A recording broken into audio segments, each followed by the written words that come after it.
Praise the lord, hallelujah. প্ৰভু যীশুৰ মধুৰ নামত আপোনালোক সকলোকে স্বাগতম জনালোঁ। সুন্দৰ দিন, সুন্দৰ বতৰ ঈশ্বৰে আমাক দিলে, তাৰ কাৰণে ঈশ্বৰক ধন্যবাদ দিওঁ। প্ৰিয়সকল, আহক আজি সদায় দিন ঈশ্বৰৰ বাক্য পঢ়াৰ নিচিনাকৈ আজিৰ দিনটোতো আমি আৰম্ভণিতে ঈশ্বৰৰ বাক্য লওঁ। আজিৰ বাক্য আমি পঢ়ো হওক দ্বিতীয় বিৱৰণ 31 অধ্যায়ৰ 6 পদ। সুন্দৰ ঈশ্বৰৰ বাক্যই আমাৰ কাৰণে কৈছে, তোমালোকে বলৱান হোৱা, অতিশয় হাঁহিয়াল হোৱা, ভয় নকৰিবা আৰু সিহঁতক দেখি নকঁপিবা, কিয়নো তোমাৰ ঈশ্বৰ যহোৱা নিজেই তোমাৰ লগত যাওঁতা। তেওঁ তোমাক নেৰিব, তোমাক ত্যাগ নকৰিব। Hallelujah, praise the lord. ঈশ্বৰৰ এই সুন্দৰ বাক্যৰ কাৰণে ঈশ্বৰক ধন্যবাদ দিওঁ। প্ৰিয়সকল, ইয়াতে আমি গোটেই যদি 6 অধ্যায়টো পঢ়োঁ, তেনেহ'লে ইয়াতে আমি পঢ়িবলৈ পাওঁ যে মচিক যেতিয়া ঈশ্বৰে আশ্বাস দিছিলে, ব্যৱস্থা সোধাই দিয়াৰ যিটো যীহুছক আদেশ দিবৰ কাৰণে ঈশ্বৰ জিহুৱাৰ পৰা যেতিয়া মচিলৈ বাক্য আহিছিলে, কিয়নো এজন ব্যক্তিয়ে আন এজন ব্যক্তিক সাহস তেতিয়াহে দিব পাৰে যেতিয়া ঈশ্বৰে সেই ব্যক্তিজনক আদেশ দিয়ে বা সেই ব্যক্তিজনক মনোনীত কৰে সাহস দিবৰ কাৰণে, উদগাবৰ কাৰণে। সেই সময়ত মচিয়ে যীহুছক আদেশ দিছিলে যে ঈশ্বৰৰ লগত আমি কেনেকৈ চলিব লাগে আৰু ঈশ্বৰে আমাক কেনেকৈ সহায় কৰে। কাৰণে এই বাক্যটো আজি আমাৰ কাৰণেও হয়, পৃথিৱীৰ যিমান যীশুখ্ৰীষ্টক বিশ্বাস কৰা ব্যক্তিবিলাকৰ কাৰণে হয়। এতিয়া কৈছে, তোমালোকে বলৱান হোৱা, অতিশয় হাঁহিয়াল হোৱা, ভয় নকৰিবা।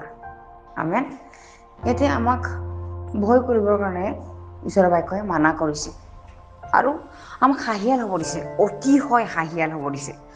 আমি অলপ অলপতে পিছলি পৰা, অলপ অলপতে দুৰ্বল হোৱা বা অলপ অলপতে আমি ভয় কৰা এনেকুৱা ব্যক্তিক আমি হ'ব নালাগে, কিয়নো আমাৰ ঈশ্বৰ যহোৱা নিজেই আমাৰ ঈশ্বৰ হয় আৰু তেওঁ যদি আমাৰ লগত থাকে, আমি কিয় ভয় কৰিব লাগে? আমেন। আমি ভয় কৰিব নালাগে। সেইকাৰণে কৈছে যে সিহঁতক দেখি নকঁপিবা। যেতিয়া মচিয়ে ঈশ্বৰৰ কাৰ্য মিছৰীয়াহঁতৰ লগত যেতিয়া চলি যাবৰ কাৰণে যীহুছৰ ওপৰত আদেশ দিছিলে, তেতিয়া যীহুছ সৰু আছিলে আৰু মচি ভাবিছিলে যে তেওঁ ভয় কৰিব, তেওঁ এই বয়সতো যদি ঈশ্বৰৰ কাম কৰে অকণমান সাহস লাগিব। সেইকাৰণে যীহুছক মচিয়ে সাহস দিছিলে যে নকঁপিবা।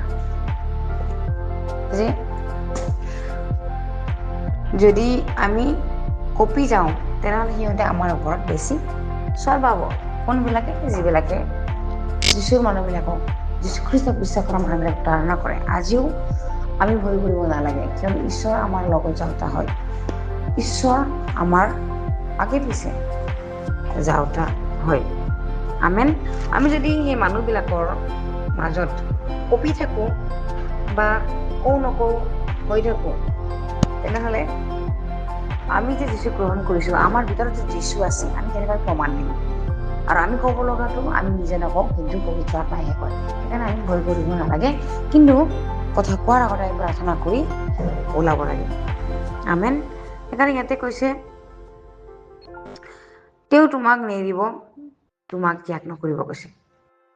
ঈশ্বৰে কেতিয়াও আমাক ত্যাগ নকৰে আৰু কেতিয়াও এৰি নিদিয়ে।